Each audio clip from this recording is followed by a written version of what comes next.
جامد قوي. هو بقى يشتغل على الشغل بس، هو حسام يعديهم الحبه شويه. طب ايه الشغل اللي بالطريقه دي؟ انا بقول لكم اهو ده التفكير. انت عايز ايه؟ المنتخب ده لو راح كاس العالم مركزه كام؟ ال 48.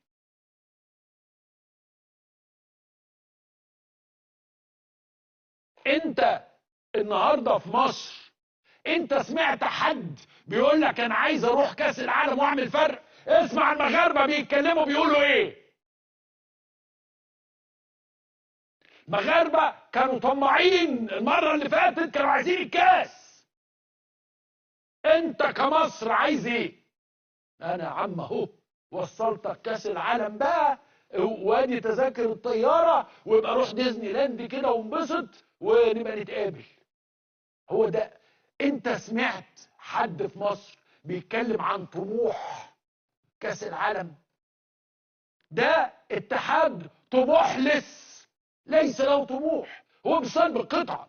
ما هو دلوقتي يقول لك ايه؟ يقول لك ما انت عارف الظروف، ما احنا كنا عاملين ازاي، واصله قبل ما نروح نعمل ايه. طب هو مين اللي عمل فينا كده؟ مين اللي وصلنا للمرحله دي؟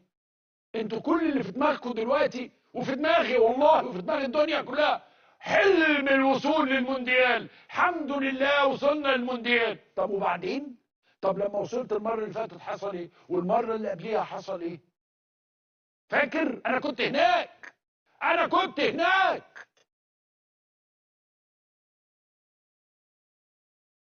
هي دي مصر اللي هي اول بلد في القاره الافريقيه كلها لعبت كوره.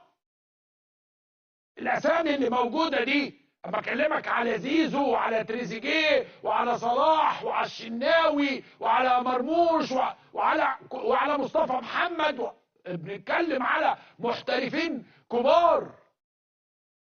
دول يجيبوا ايه؟ المفروض تتعامل معاهم ازاي؟ الناس دي اللي بيقول لك ايه؟ يقول لك اصل هم سافروا مين؟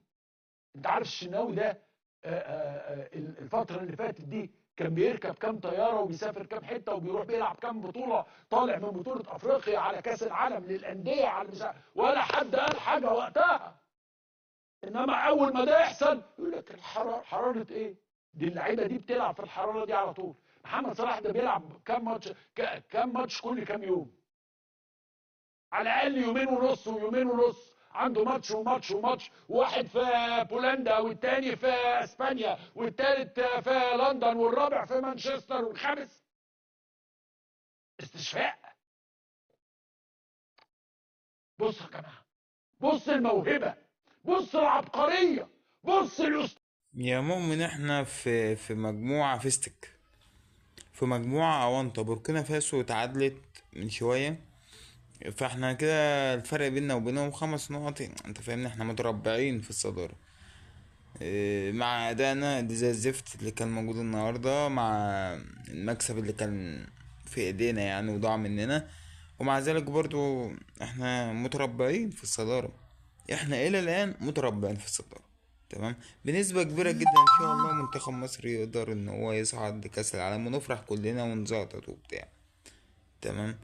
بس والله يا جماعة، والله مش كآبة مني، بس في ناس مجرد وصولها لكأس العالم ده انجاز بقى، واحنا كده ايه كسرنا مش مهم هنروح نعمل ايه هناك في كأس العالم، بس احنا كده كسرنا الدنيا. طب تفتكر لما توصل لكأس العالم من مجموعة سهلة قوي كده بأدائك اللي انت شايفه ده، ايه اللي هيتم معاك هناك؟ ايه اللي هيتم معاك هناك بجد والله؟ انت شايف ايه؟ ايه اللي هيحصل؟ هتتهان وتاخد على وشك وترجع تاني، صح؟ في ناس ده اقصى طموحها، في ناس ده اقصى طموحها، لكن سامحوني انا اهلاوي، والاهلاوي دايما طموحه بيبقى عالي ملوش سقف. اكيد انت فهمت يا صاحبي، مش مستاهل كتر الكلام. سلام.